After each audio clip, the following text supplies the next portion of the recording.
La Liga de los Pelirrojos de las aventuras de Sherlock Holmes. Escrita por Arthur Conan Doyle. Narrado por Jonathan para nuestros libros y audiolibros. La Liga de los Pelirrojos es uno de los 56 relatos cortos sobre Sherlock Holmes escrita por Arthur Conan Doyle. Fue publicado originalmente en The Strand Magazine en agosto de 1891, con ilustraciones de Sidney Paget, y posteriormente recogido en la colección Las aventuras de Sherlock Holmes. Conan Doyle clasificó la Liga de los Pelirrojos segundo en su lista de sus 12 historias favoritas de Sherlock Holmes. Capítulo 1. La Liga de los Pelirrojos. Había ido yo a visitar a mi amigo el señor Sherlock Holmes cierto día de otoño del año pasado, y me lo encontré muy enzarzado en conversación con un caballero anciano muy voluminoso, de cara rubicunda y cabellera de un subido color rojo. Iba yo a retirarme disculpándome por mi entretenimiento, pero Holmes me hizo entrar bruscamente de un tirón y cerró la puerta a mis espaldas. Mi querido Watson, no podía usted venir en mejor momento, me dijo con expresión cordial. Creí que estaba usted ocupado. Lo estoy y muchísimo. Entonces puedo esperar en la habitación de al lado. De ninguna manera, señor Watson. Este caballero ha sido compañero y colaborador mío en muchos de los casos que mayor éxito tuvieron, y no me cabe la menor duda de que también en el de usted me será de la mayor utilidad. El voluminoso caballero hizo mención de ponerse en pie y me saludó con una inclinación de cabeza, que acompañó una rápida mirada interrogadora de sus ojillos medio hundidos en círculos de grasa. Tome asiento en el canapé, dijo Holmes, dejándose caer otra vez en su sillón y juntándose las yemas de los dedos, como era costumbre suya cuando se hallaba de humor reflexivo. De sobra sé, mi querido Watson, que usted participa de mi afición a todo lo que es raro y se sale de los convencionalismos y a la monótona rutina de la vida cotidiana. Usted ha demostrado el deleite que eso le produce, como el entusiasmo que le ha impulsado a escribir la crónica de tantas de mis aventurillas, procurando embellecerlas hasta cierto punto. Si usted me permite la frase... Desde luego, los casos suyos despertaron en mí el más vivo interés, le contesté. Recordará usted que hace unos días, antes que nos lanzásemos a abordar el sencillo problema que nos presenta la señorita Mary Sutherland, le hice la observación de que los efectos raros y las combinaciones extraordinarias debíamos buscarlas en la vida misma, que resulta siempre una osadía infinitamente mayor que cualquier esfuerzo de la imaginación. Sí, y yo me permití ponerlo en duda. En efecto, doctor, pero tendrá usted que venir a coincidir con mi punto de vista, porque en caso contrario iré amontonando y amontonando hechos sobre usted hasta que su razón se quiebre bajo su peso y reconozca usted que estoy en lo cierto. Pues bien, el señor Jabez Wilson, aquí presente, ha tenido la amabilidad de venir a visitarme esta mañana, dando comienzo a un relato que promete ser uno de los más extraordinarios que he escuchado desde hace algún tiempo. Me habrá usted oído decir que las cosas más raras y singulares no se presentan con mucha frecuencia unidas a los crímenes grandes, sino a los pequeños, y también de cuando en cuando en ocasiones en las que puede existir duda de si, en efecto, se ha cometido algún hecho delictivo. Por lo que he podido escuchar hasta ahora, me es imposible afirmar si en el caso actual estamos o no ante un crimen. Pero el desarrollo de los hechos es, desde luego, uno de los más sorprendentes de que he tenido jamás ocasión de enterarme. Quizá, señor Wilson, tenga usted la extremada bondad de empezar de nuevo el relato. No se lo pido únicamente porque mi amigo el doctor Watson no ha escuchado la parte inicial, sino también porque la índole especial de la historia despierta en mí el vivo deseo de oír de labios de usted todos los detalles posibles. Por regla general me suele bastar una ligera indicación acerca del desarrollo de los hechos para guiarme por los millares de casos similares que se me vienen a la memoria. Me veo obligado a confesar que en el caso actual, y según yo creo firmemente, los hechos son únicos. El voluminoso cliente enarcó el pecho, como si aquello le enorgulleciera un poco, y sacó del bolsillo interior de su gabán un periódico sucio y arrugado. Mientras él repasaba la columna de anuncios, adelantando la cabeza después de alisar el periódico sobre sus rodillas, yo lo estudié a él detenidamente, esforzándome a la manera de mi compañero por descubrir las indicaciones que sus ropas y su apariencia exterior pudieran proporcionarme. No saqué, sin embargo, mucho de aquel examen. A juzgar por todas las señales, nuestro visitante era un comerciante inglés de tipo corriente, obeso, solemne y de lenta comprensión. Vestía unos pantalones abolsados de tela de pastor a cuadros grises, una levita negra y no demasiado limpia, desabrochada adelante, chaleco gris amarillento con albertina de pesado metal, de la que colgaba para adorno un trozo también de metal cuadrado y agujereado. A su lado, sobre una silla, había un raído sombrero de copa y un gabán marrón descolorido, con el arrugado cuello de terciopelo. En resumidas cuentas, y por mucho que yo lo mirase, nada de notable distinguí en aquel hombre, fuera de su pelo rojo vivísimo y la expresión de disgusto y de pesar extremados que se leía en sus facciones. La mirada despierta de Sherlock Holmes me sorprendió en mi tarea, y mi amigo movió la cabeza sonriéndome en respuesta a las miradas mías interrogadoras. Fuera de los hechos evidentes de que en tiempos estuvo dedicado a trabajos manuales, de que toma rapé, de que es francmasón, de que estuvo en China y de que en estos últimos tiempos ha estado muy atareado en escribir, no puedo sacar más en limpio. El señor James Wilson se irguió en su asiento, puso el dedo índice sobre el periódico, pero los ojos de mi compañero. Pero, por vida mía, ¿cómo ha podido usted saber todo eso, señor Holmes? ¿Cómo averiguó, por ejemplo, que yo he realizado trabajos manuales?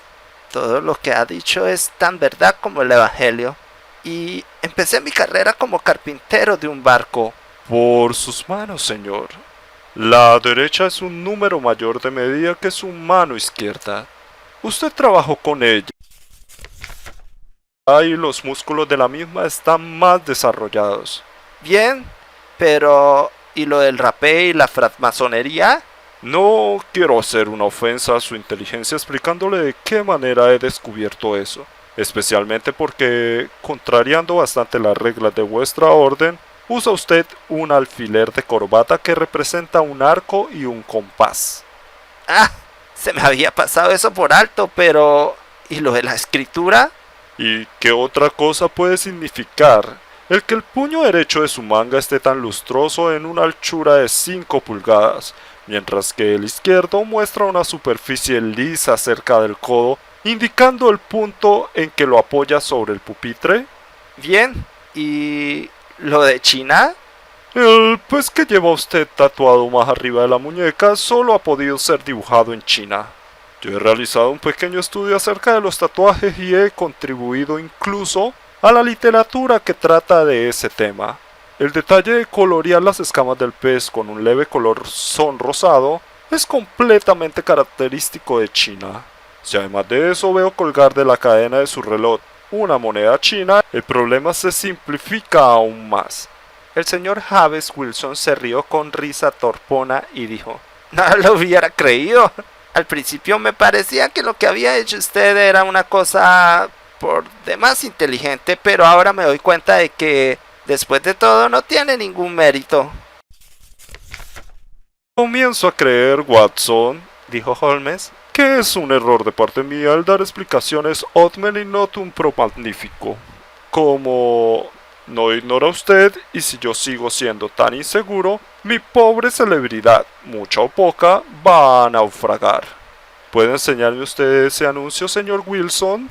Sí, ya lo encontré, contestó él, con su dedo grueso y colorado fijo hacia la mitad de la columna. Aquí está, de aquí empezó todo. Léalo usted mismo, señor. Le quité el periódico y leí lo que sigue. A la Liga de los Pelirrojos, con cargo al legado del difunto Ezekiel Hopkins. Pen E-E-U-U. Se ha producido otra vacante que da derecho a un miembro de la Liga a un salario de 4 libras semanales a cambio de servicios de carácter puramente nominal. Todos los pelirrojos sanos de cuerpo y de inteligencia y de edad superior a los 21 años pueden optar al puesto, presentarse personalmente el lunes a las 11 a Duncan Ross, en las oficinas de la Liga Puppets Court, número 7 Fleet Street. ¿Qué diablos puede significar esto?, exclamé después de leer 2 veces el extraordinario anuncio. Holmes se rió por lo bajo y se retorció en su sillón como solía hacer cuando estaba de buen humor. ¿Verdad que esto se sale un poco del camino trillado?, dijo. Y ahora, señor Wilson, arranque desde la línea de salida y no deje nada por contar acerca de usted, de su familia y del efecto que el anuncio ejerció en la situación de usted. Pero antes, doctor, apunte el periódico y la fecha. Es el Morning Chronicle del 27 de abril de 1890, exactamente de hace 2 meses. Muy bien, veamos, señor Wilson. Pues bien, señor Holmes, como le contaba a usted, dijo Jabez Wilson secándose el sudor de la frente, yo poseo una pequeña casa de préstamos en Court Square, cerca de la City. El negocio no tiene mucha importancia y durante los últimos años no me ha producido sino para ir tirando. En otros tiempos podía permitirme tener 2 empleados, pero en la actualidad solo conservo 1, y aún a este me resulta difícil poder pagarle, de no ser porque se conforma con la mitad de la paga con el propósito de aprender el oficio. ¿Cómo se llama este joven de tan buen conformar?, preguntó Sherlock Holmes. Se llama Vicente Spaulding, pero no es precisamente un mozalbete. Resultaría difícil calcular los años que tiene. Yo me conformaría con que un empleado mío fuese lo inteligente que es él. Sé perfectamente que él podría ganar el doble de lo que yo puedo pagarle y mejorar de situación. Pero después de todo, si él está satisfecho, ¿por qué voy a revolverle yo el magín? Naturalmente, ¿por qué va usted a hacerlo? Es para usted una verdadera fortuna el poder disponer de un empleado que quiere trabajar por un salario inferior al del mercado. En una época como la que atravesamos no son muchos los patronos que están en la situación de usted. Me está pareciendo que su empleado es tan extraordinario como su anuncio. Bien, pero también tiene sus defectos ese hombre, dijo el señor Wilson. Por ejemplo, el de largarse por ahí con el aparato fotográfico en las horas en que debería estar cultivando su inteligencia, para luego venir y meterse en la bodega. Lo mismo que un conejo en la madriguera a revelar sus fotografías. Ese es el mayor de sus defectos, pero en conjunto es muy trabajador y carece de vicios. Supongo que seguirá trabajando con usted.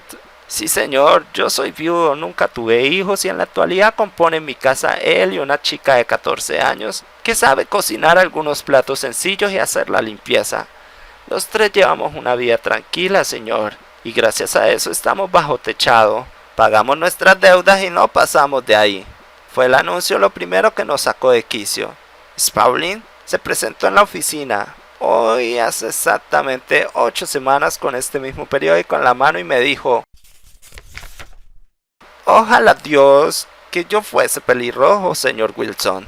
Yo le pregunté ¿de qué se trata? Y él me contestó, pues, que se ha producido otra vacante en la Liga de los Pelirrojos. Para quien lo sea, equivale a una pequeña fortuna y, según tengo entendido, son más las vacantes que los pelirrojos. De modo que los albaceas testamentarios andan locos no sabiendo qué hacer con el dinero. Si mi pelo cambiase de color, ahí tenía yo un huequecito a pedir de boca donde meterme.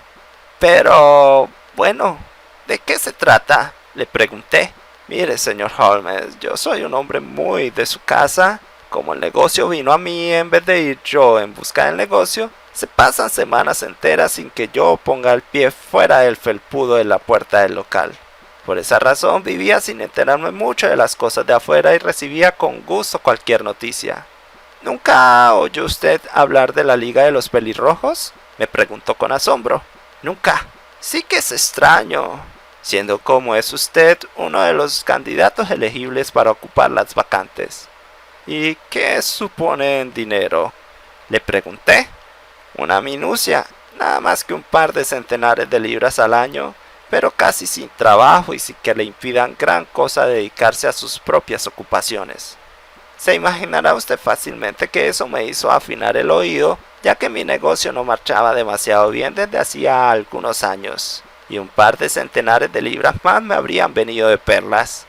Explíqueme bien ese asunto, le dije. Pues bien, me contestó mostrándome el anuncio. Usted puede ver por sí mismo que la liga tiene una vacante y en el mismo anuncio viene la dirección en que puede pedir todos los detalles. Según a mí me alcanza, la liga fue fundada por un millonario norteamericano, Ezekiel Hopkins, hombre raro en sus cosas. Era pelirrojo y sentía mucha simpatía por los pelirrojos, por eso, cuando él falleció se vio a saber que había dejado una enorme fortuna encomendada a los albaceas, con las instrucciones pertinentes a fin de proveer de empleos cómodos a cuantos hombres tuviesen el pelo de ese mismo color. Por lo que he oído decir, el sueldo es espléndido y el trabajo escaso. Yo le contesté, pero serán millones los pelirrojos que lo soliciten. No tantos como usted se imagina, me contestó. Fíjese en que el ofrecimiento está limitado a los londinenses y a hombres mayores de edad. El norteamericano en cuestión marchó de Londres en su juventud y quiso favorecer a su vieja y querida ciudad. Me han dicho, además, que es inútil solicitar la vacante cuando se tiene el pelo de un rojo claro o de un rojo oscuro. El único que vale es el color rojo auténtico, vivo, llameante, rabioso. Si le interesa solicitar la plaza, señor Wilson, no tiene sino presentarse, aunque quizás no valga la pena para usted el molestarse por unos pocos centenares de libras.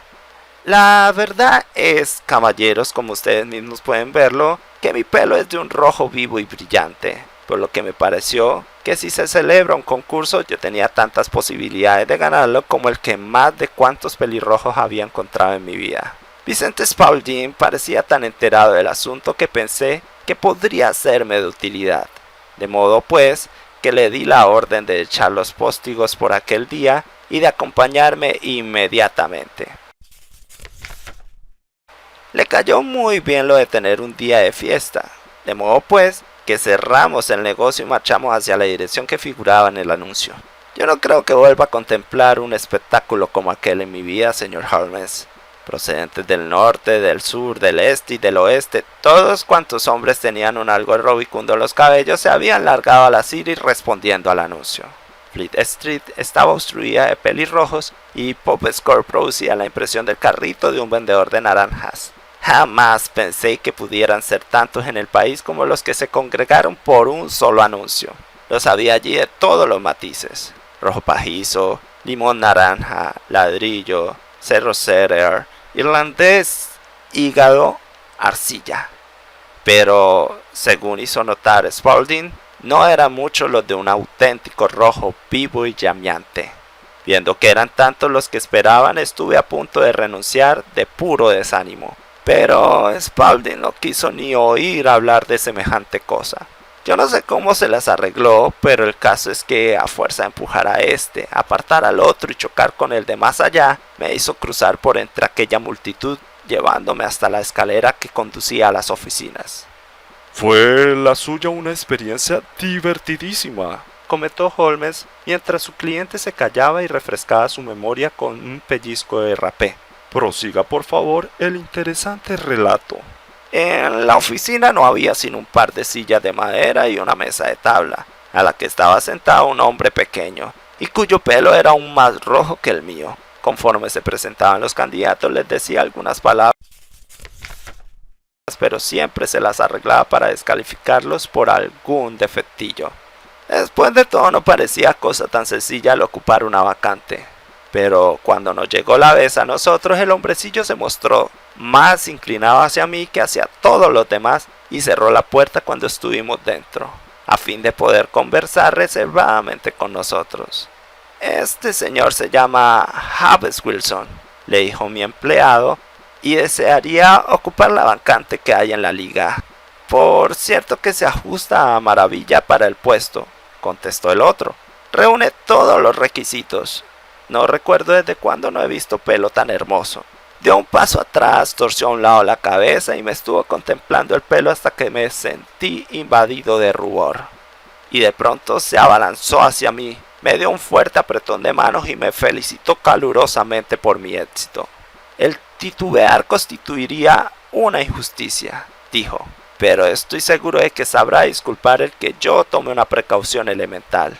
Y acto continuo me agarró el pelo con ambas manos y tiró hasta hacerme gritar del dolor.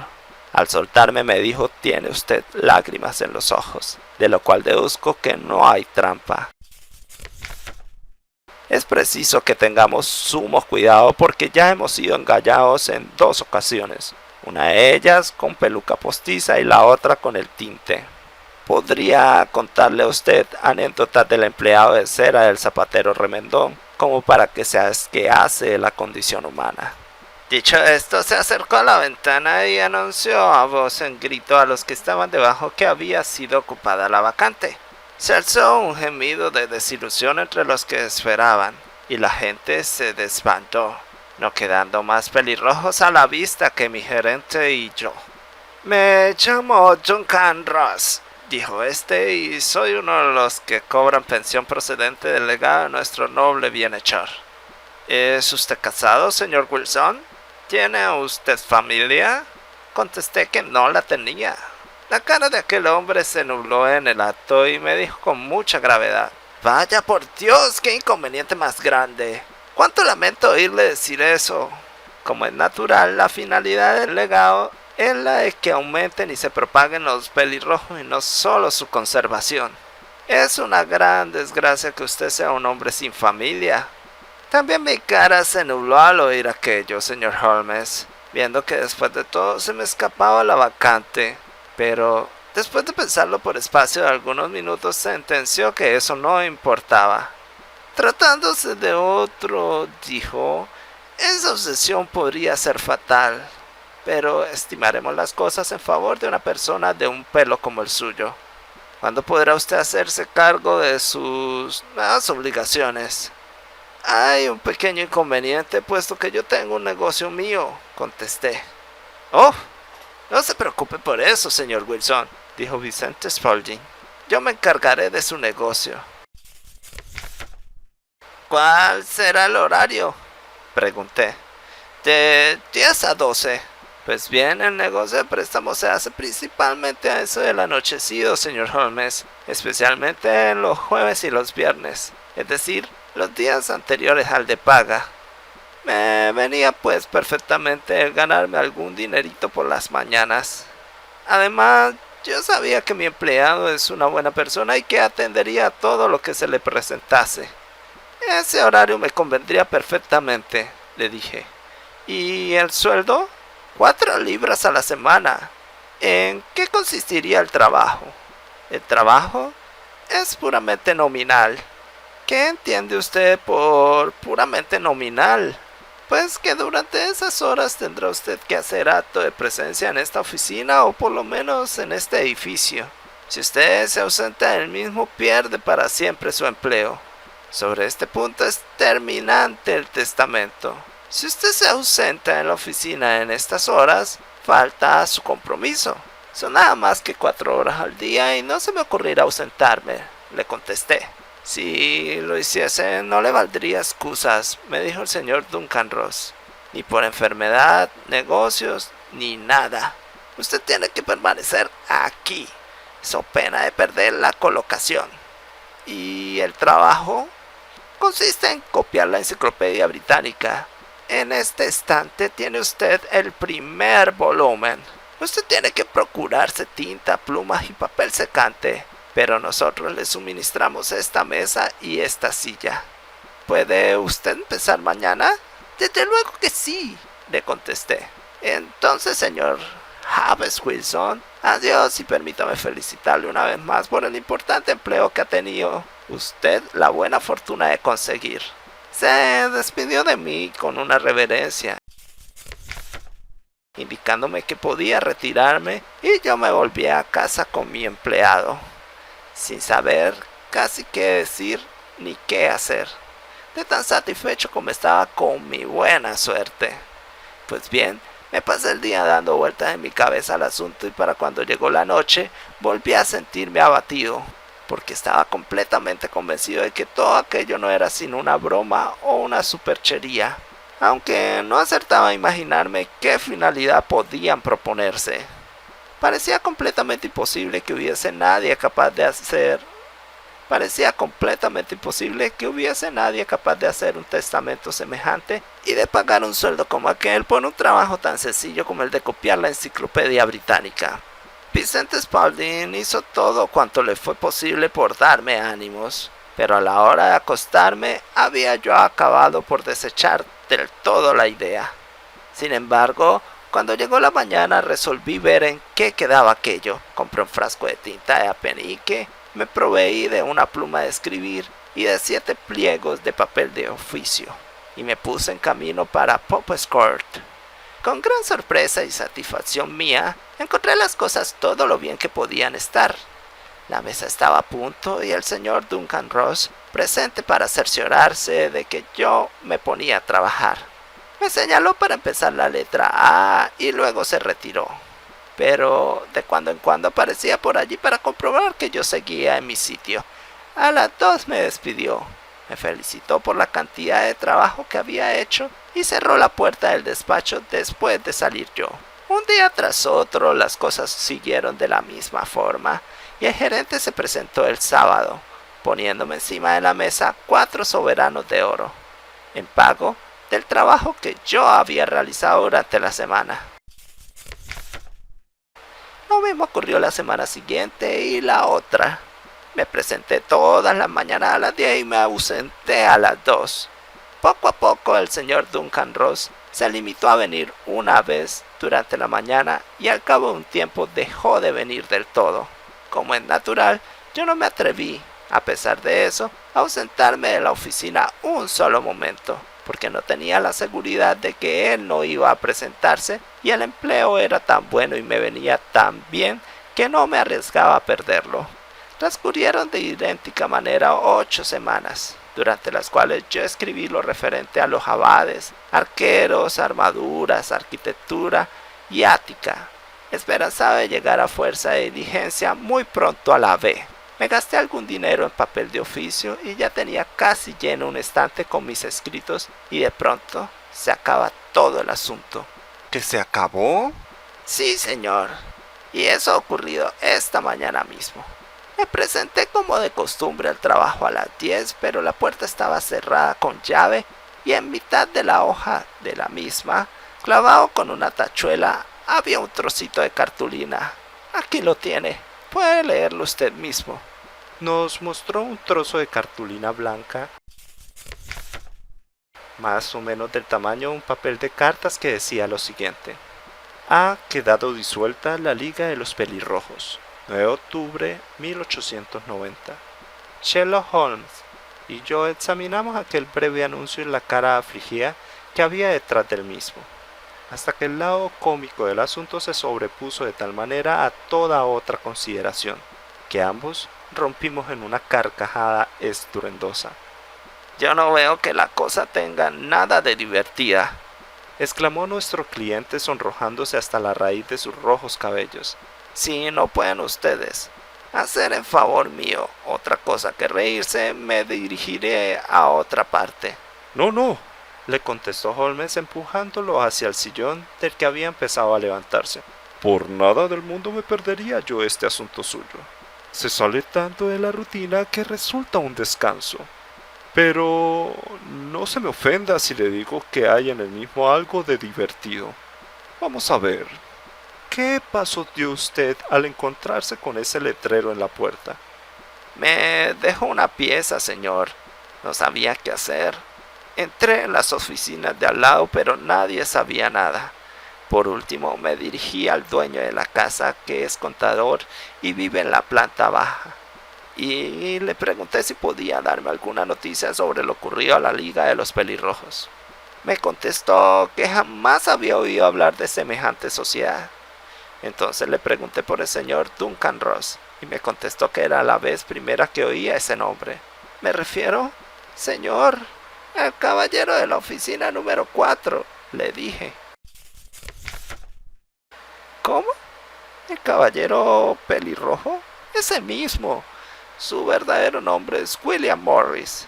Se trata de un procurador y me alquiló la habitación temporalmente mientras quedaban listas sus propias oficinas. Ayer se trasladó a ellas. ¿Y dónde podría encontrarlo? En sus nuevas oficinas. Me dio su dirección. Eso es King Edward Street, número 17 junto a San Pablo. Marché hacia allí, señor Holmes, pero cuando llegué a esa dirección me encontré con que se trataba de una fábrica de rodilleras artificiales y nadie había oído hablar allí del señor William Morris ni del señor Duncan Ross. ¿Y qué hizo usted entonces? Le preguntó Holmes. Me dirigí a mi casa de 6 Coburg Square y consulté con mi empleado. No supo darme ninguna solución salvo la de decirme que esperase, porque con seguridad que recibiría noticias por carta. Pero esto no me bastaba, señor Holmes. Yo no quería perder una colocación como aquella así como así. Por eso, como había oído decir que usted llevaba su bondad hasta aconsejar a la pobre gente que lo necesita, me vine derecho a usted. Y obró usted con gran acierto, dijo Holmes. El caso de usted resulta extraordinario y lo estudiaré con sumo gusto. De lo que usted me ha informado deduzco que aquí están en juego cosas mucho más graves de lo que a la primera vista parece. ¿Que si se juegan cosas graves? Dijo el señor James Wilson. Yo por mi parte pierdo nada menos que 4 libras semanales. Por lo que a usted respecta, le hizo notar Holmes, no veo que usted tenga queja alguna contra esta extraordinaria liga. Todo lo contrario, por lo que le he oído decir, usted se ha embolsado unas 30 libras, dejando fuera de consideración los minuciosos conocimientos que adquirió sobre cuántos temas caen bajo la letra A. A usted no le han causado ningún perjuicio. No, señor. Pero quiero saber de esa gente, enterarme de quiénes son y qué se propusieron haciéndome esta jugarreta. Porque se trata de una jugarreta. La broma les salió cara, ya que les ha costado 32 libras. Procuraremos ponerle en claro esos extremos. Empecemos por un par de preguntas, señor Wilson. Ese empleado suyo, que fue quien primero le llamó la atención acerca del anuncio, ¿qué tiempo lleva con usted? Cosa de un mes. ¿Cómo él vino a pedirle empleo? Porque puse un anuncio. ¿No se presentaron más aspirantes que él? Se presentaron un número de 1 docena. ¿Por qué se decidió usted por él? Porque era listo y se ofrecía barato. A mitad de precio, ¿verdad? Sí. ¿Cómo es ese Vicente Spaulding? Pequeño, grueso, muy activo, imberbe. Aunque no bajara de los 30 años, tiene en la frente una mancha blanca de salpicadura de algún ácido. Holmes se dirigió en su asiento muy excitado y dijo: Me lo imaginaba. ¿Nunca se fijó usted en si tiene las orejas agujereadas como para llevar pendientes? Sí, señor. Me contó que se los había agujereado una gitana cuando era todavía muchacho. Dijo Holmes, recostándose de nuevo en su asiento. ¿Y sigue todavía en su casa? Sí, señor. Hace sino un instante que lo dejé. ¿Y estuvo bien atendido el negocio de usted durante su ausencia? No tengo queja alguna, señor. De todos modos, poco es el negocio que se hace por las mañanas. Con esto me basta, señor Wilson. Tendré mucho gusto en exponerle mi opinión acerca de este asunto dentro de un par de días. Hoy es sábado. Espero haber llegado a una conclusión allá para el lunes. Fin del capítulo 1 de La Liga de los Pelirrojos, escrita por Arthur Conan Doyle. Narrado por Jonathan para nuestros libros y audiolibros. Si les gustó este audiolibro, pulse me gusta, compártanlo en todas sus redes sociales y deja tus comentarios. Toda la información de las redes sociales, correo electrónico y página oficial la encuentran en la descripción. Puedes encontrar otros audiolibros en el canal de YouTube de nuestros libros y audiolibros. Recuerda suscribirte y si quieres una alerta cada vez que subimos un nuevo video, recuerda pulsar la campana adicionalmente. Me gustaría saber qué otros libros quieres escuchar. Cuídense mucho y gracias por escucharnos.